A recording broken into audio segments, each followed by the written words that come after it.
আজ সকালে ব্রেকফাস্টে খেয়েছিলাম চাউমিন, তার সাথে একটা খেয়েছিলাম ড্র্যাগন ফ্রুট। সাধারণত সকালবেলা ব্রেকফাস্টে একটু ফল খাওয়ার চেষ্টা করি। ব্রেকফাস্ট শেষ করে আজ বেরিয়েছিলাম একটু বাজার করতে।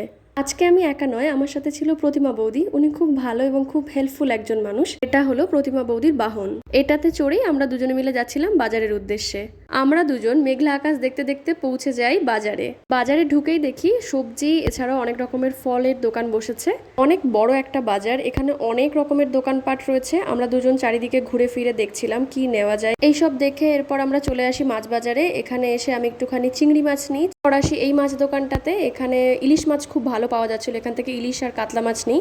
তারপর আসি আমরা এই আলু আর পেঁয়াজ নেওয়ার জন্য অন্য আরেকটা দোকানে। সেখানে গিয়ে আমরা আলু পেঁয়াজ নিয়ে চলে আসি এখানে শসা আর ক্যাপসিকাম নেওয়ার জন্য। এরপর এত গরমে আমরা দুজনে মিলে 2 গ্লাস আখের রস খাই। এরপর আমরা বেরিয়ে চলে আসি বাড়ির উদ্দেশ্যে। আজকের মতন টাটা সবাইকে, দেখা হবে অন্য আরেকটা নতুন ব্লগে।